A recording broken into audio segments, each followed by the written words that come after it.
누가복음 23장 13절에서 25절 다 같이 함께 읽겠습니다. 빌라도가 대제사장들과 관리들과 백성을 불러 모으고 이르되 너희가 이 사람이 백성을 미혹하는 자라 하여 내게 끌고 왔도다. 보라, 내가 너희 앞에서 신문하였으되 너희가 고발하는 일에 대하여 이 사람에게서 죄를 찾지 못하였고 헤롯이 또한 그렇게 하여 그를 우리에게 도로 보내었도다. 보라, 그가 행한 일에 죽일 일이 없느니라. 그러므로 때려서 놓겠노라. 무리가 일제히 소리질러 이르되 이 사람을 없이 하고 바라바를 우리에게 놓아 주소서 하니, 이 바라바는 성중에서 일어난 밀란과 살인으로 말미암아 옥에 갇힌 자르라. 빌라도는 예수를 놓고자 하여 다시 그들에게 말하되 그들은 소리질러 이르되 그를 십자가에 못 박게 하소서, 십자가에 못 박게 하소서 하는지라. 빌라도가 세 번째 말하되 이 사람이 무슨 악한 일을 하였느냐? 나는 그에게서 죽일 죄를 찾지 못하였나니 때려서 놓으리라 하니, 그들이 큰 소리로 재촉하여 십자가에 못 박기를 구하니 그들의 소리가 이긴지라. 이에 빌라도가 그들이 구하는 대로 이르기를 언도하고 그들이 요구하는 자 곧 밀란과 살인으로 말미암아 옥에 갇힌 자를 놓아주고 예수는 넘겨주어 그의 뜻대로 하게 하니라. 아멘. 오늘도 하나님의 은혜가 여러분의 삶에 가득하기를 바랍니다. 여러분을 통해서 하나님의 영광이 드러나기를 주님의 이름으로 축복합니다. 미국의 대통령 링컨이 대통령이 되기 전에 기차 여행을 했었다고 합니다. 기차 여행을 하는데 옆에 한 병사가 앉았는데 담배를 한 대 꺼내더니 링컨에게 권했다고 합니다. 링컨이 나는 담배를 할 줄 모릅니다 라고 했더니 혼자서 담배를 버금버금 피우더라고 합니다. 그리고 조금 있다가 술을 한 병 꺼내더니 링컨에게 술을 다시 권했다고 합니다. 그러자 링컨이 나도 술도 하지 못합니다 라고 하니까 그 사람이 혼자 술을 마시면서 남자가 담배도 술도 못하는데 무슨 재미로 사느냐라고 그렇게 물었다고 합니다. 그때 링컨이 이렇게 대답했다고 합니다. 나는 9살 때 어머니와 함께 약속을 했습니다. 내가 술과 담배를 멀리하고 예수 그리스도를 온전히 믿겠다라고 약속을 했기 때문에 내가 지금 그 어머니의 유언을 지켜나가고 있는 중입니다 라고 했다라는 거죠. 우리가 인생을 살아가면서 지켜야 될 것과 지키지 말아야 될 것들이 많이 있습니다. 내가 지켜야 될 것들, 그것은 어쩌면은 목숨 걸고 지켜야 될 것들이 있을 수 있고요, 때로는 그것을 포기하고 내려놓아야 될 때가 있을 수 있습니다. 사람들은 가끔씩 상황이 어쩔 수 없었다고 그러면서 그럴 수밖에 없었다고, 그런 상황에서 타협할 수밖에 없었다고 이야기를 하기도 합니다.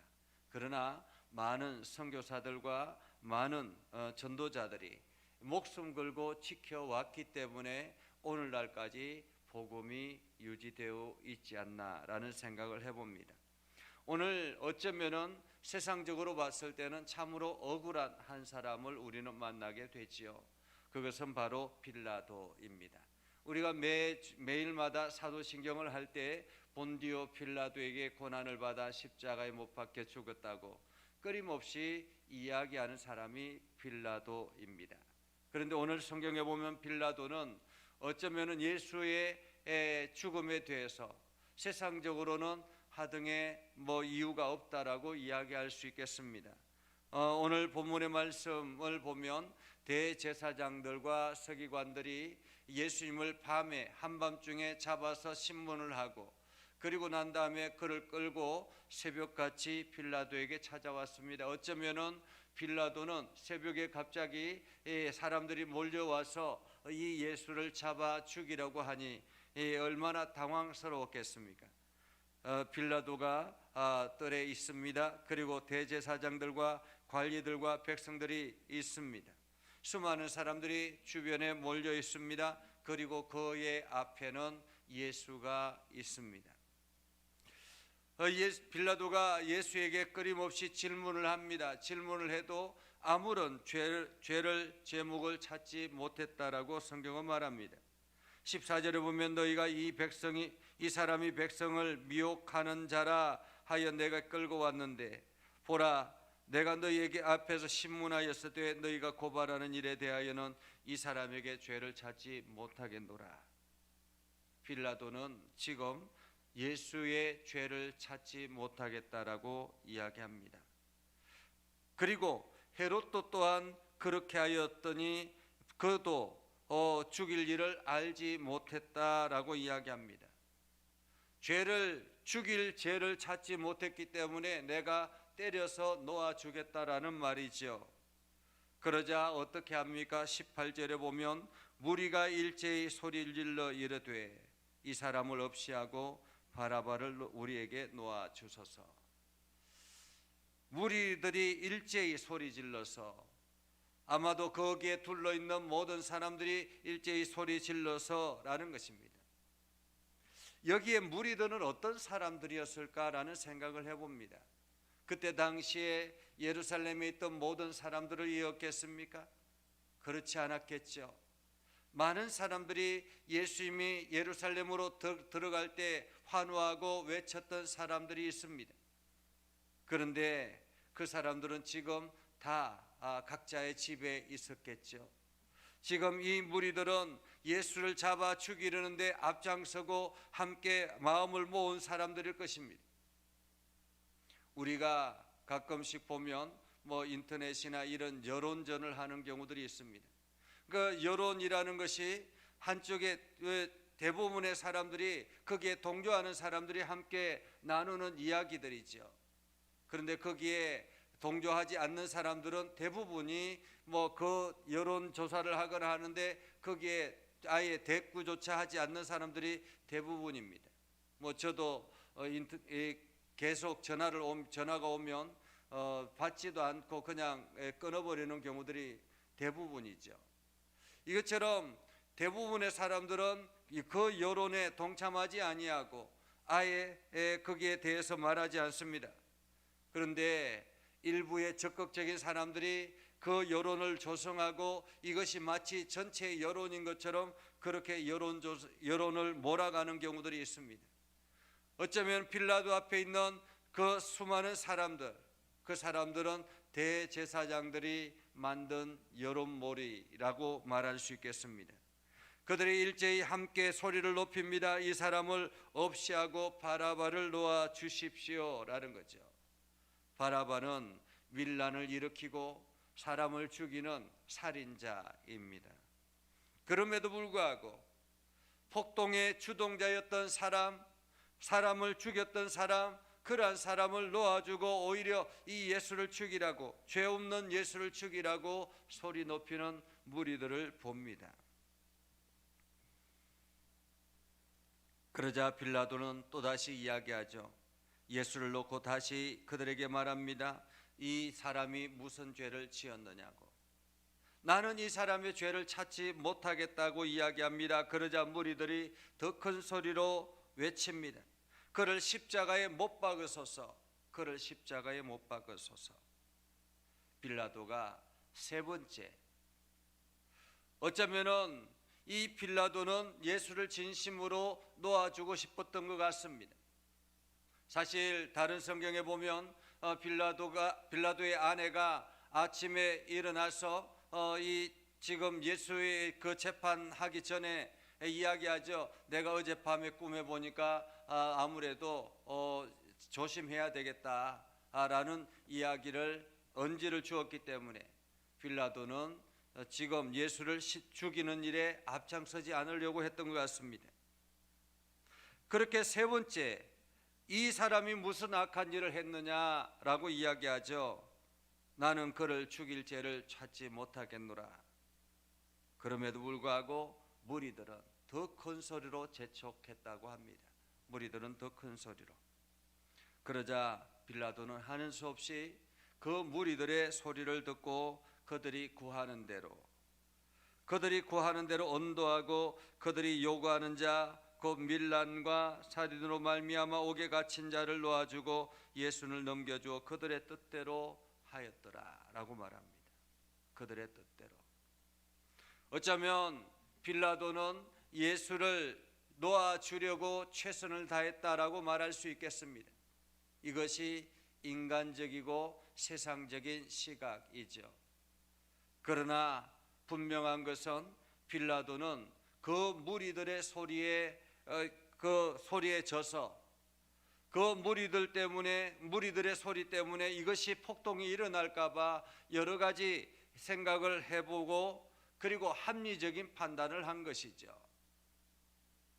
예수를 십자가에 놓아주는 그러한 결정을 하게 됐던 것입니다.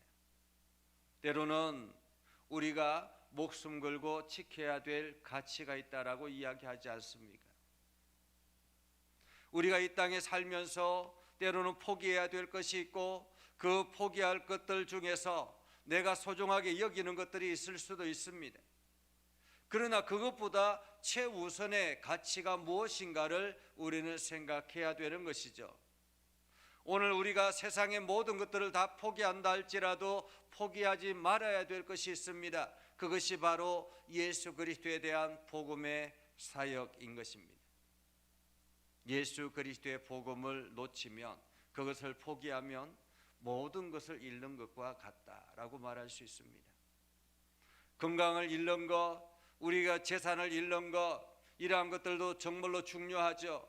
그러나 무엇보다도 우리의 영원한 생명을 잃어버린다라면 그것은 모든 것을 잃어버리는 것과 같다라고 말할 수 있습니다. 오랜 기간 동안 신앙생활을 하다가 마지막에 그 예수 그리스도에 대한 확신이 없어서 그 신앙을 포기해버리고 엉뚱한 길로 가는 그러한 사람들도 있기도 합니다. 얼마나 나중에 안타깝겠습니까? 마지막 하나님의 심판대 앞에서 마지막에 그 하나님을 부인하고 예수 그리스도를 부인하고 죽음을 맞이해서 심판대 앞에 섰다면 얼마나 억울하겠는가라는 것입니다. 다니엘은 목숨 걸고 자기의 신앙의 가치를 지켰던 사람입니다. 때로는 우리가 신앙생활하면서 여러 가지 세상적인 일들 때문에, 이유 때문에 우리의 신앙의 가치를 내려놓는 그 경우들이 있습니다. 그 신앙의 가치가 최우선이 아니라 후순위가 되는 경우들이 있습니다. 오늘 빌라도는 어쩌면은 자기의 여러 가지 일들 때문에 이 나라를 안전하게 다스려야 되겠다라는 그러한 생각 때문에, 또 때로는 여러 가지 이 나라를 자기의 권위를 세우기 하기 위해서 여러 가지 이유들이 있었겠죠. 그러나 분명한 것은 그가 예수를 십자가에 내어 놓았다라는 사실입니다. 이것은 변하지 않는 사실이죠. 하나님은 지금 그것을 묻는 것입니다. 물론 대제사장들이나 관리들이나 이러한 사람들, 이 모든 죄를 우리에게 돌리소서라고 다른 성경에 말하고 있는 것처럼 그렇게 해서 유대인들이 2000년 동안 나라 없는 백성으로 유리방황하며 살았던 그러한 인생도 있죠. 그러나 가장 중요한 것은 결정권자였던 빌라도가 예수를 십자가에 내어 놓았다라는 사실입니다. 모든 결정은 빌라도가 했다라는 말이죠. 오늘 우리는 세상의 어떤 소리들보다 더 우선으로 생각해야 될 것은 바로 하나님의 음성입니다. 하나님께서 나에게 요구하시는 것이 무엇인지, 하나님께서 나를 통해서 하고자 하시는 일이 무엇인지, 세상이야 어떠하든지 간에, 세상의 소리야 사람들이야 무슨 말을 하든지 간에 내가 하나님 앞에 어떻게 서는가가 더 중요하다라는 것입니다. 때로는 사람들이 이렇게 하기 때문에 내가 이럴 수밖에 없었습니다라고 이야기한다 할지라도 그것이 나중에 하나님 앞에 섰을 때 이유가 되겠느냐라는 것입니다. 우리는 세상의 어떤 것들보다 가장 우선으로 생각해야 되는 것은 복음의 가치라는 것을 여러분이 기억하고 오늘도 예수 그리스도 앞에서 순종하며 말씀 따라 나아가는 저와 여러분이 되기를 주님의 이름으로 축복합니다. 기도하겠습니다. 거룩하신 아버지 하나님, 오늘도 우리의 삶 가운데 함께 하시고 하나님의 은혜를 부어 주셔서 믿음 안에 굳건하게 서게 하시고 하나님의 영광을 드러내게 하여 주시옵소서. 연약한 저희를 부르셔서 하나님의 일꾼 삼아 주셨사오니 하나님, 우리의 믿음을 더욱더 굳건하게 하여 주시옵소서. 하나님의 말씀으로 온전하게 서게 하여 주시옵소서. 세상의 소리에 흔들리지 않게 하여 주시옵소서. 복음을 최우선 가치로 생각하며 나아가게 하옵소서. 예수님의 이름으로 기도드리옵나이다. 아멘. 이제는 우리 구주 예수 그리스도의 은혜와 하나님 아버지 극진하신 사랑과 성령님의 감화 감동 역사 위로 교통하시며 은혜가 주의 말씀 의지하며 나아가는 믿음의 백성들 위해 하는 모든 일들 위해 영원토록 함께하옵시기를 간절히 축원하옵나이다. 아멘.